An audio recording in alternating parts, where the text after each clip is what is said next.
아하스 왕이 남유다를 다스릴 때에 아람과 이스라엘이 동맹을 맺고 공격할 준비를 하고 있었습니다. 이 소식을 들은 아하스 왕은 마음이 몹시 뒤흔들리며 불안했습니다. 이때 하나님께서 이사야 선지자를 그의 아들인 스알 야숫과 함께해 아하스 왕에게 보내셔서 두 왕의 계획은 이루어지지 않을 것이다 라고 하는 말씀을 해주십니다. 오히려 그 두 나라는 장차 멸망해서 사라질 것임을 예언하게 하십니다. 하나님은 아하스 왕에게 하나님이 이사야를 통해 말씀해 주신 내용을 보증해 줄 만한 징조, 표적을 구하라고 명령을 내리십니다. 하지만 아하스 왕은 이사야 선지자를 통해 주시는 하나님의 약속의 말씀과 징조를 구하라는 명령을 고지 듣지 않았습니다. 그 대신에 그는 징조를 구하지 않을 것이라 라고 하는 하나님의 제안을 거부하는 말만 합니다. 이때 아하스 왕이 하나님께 약속의 징표를 구하지 않은 이유는 하나님을 믿지 않았기 때문입니다.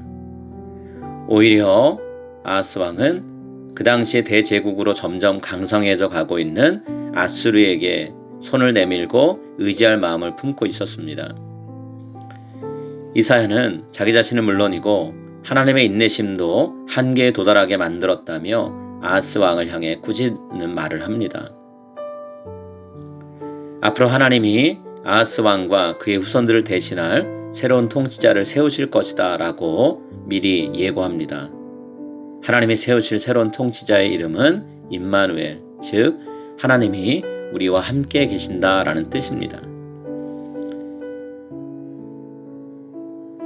어린 아기로 태어난 임마누엘이 선악을 분별하며 나라를 통치하는 왕으로 세워질 때까지 남유다는 과거의 유목 생활을 할 때처럼 엉긴 젖과 꿀을 먹는 어려운 시간을 보내며 황폐한 땅에서 살게 될 것입니다. 하나님은 그 일을 이루는 도구로 아하스 왕이 하나님보다 더 의지하려고 했었던 아수르 제국을 사용하실 것입니다. 아람 왕과 이스라엘 왕의 연합군을 대적하기 위해 도움을 청했던 아수르가 오히려 아하스 왕과 그의 나라에 해를 입히는 위협적인 존재가 될 것입니다. 그렇게 됨으로써 아하스 왕과 백성들에게 하나님은 하나님 이외의 어느 누구도 결코 의지할 대상이 아니라는 것을 분명히 깨닫게 하실 것입니다. 우리의 삶도 마찬가지입니다. 우리가 의지할 분은 오직 하나님밖에 없습니다. 하나님을 떠나 다른 무언가를 의지할 때 우리의 인생은 희망이 없습니다. 이 사실을 기억하며 오늘도 하나님 앞에 엎드리고 하나님을 구하는 삶을 사는 여러분이 다 되시기를 이 시간 간절히 기원합니다.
하늘에 계신 우리 아버지여, 이름이 거룩히 여김을 받으시오며 나라의 임하옵시며 뜻이 하늘에서 이룬 것 같이 땅에서도 이루어지이다.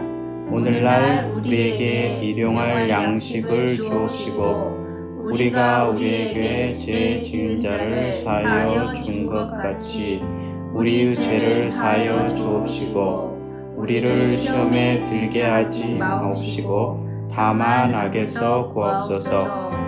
내게 나라와 권세와 영광이 아버지께 영원히 있사옵나이다. 아멘.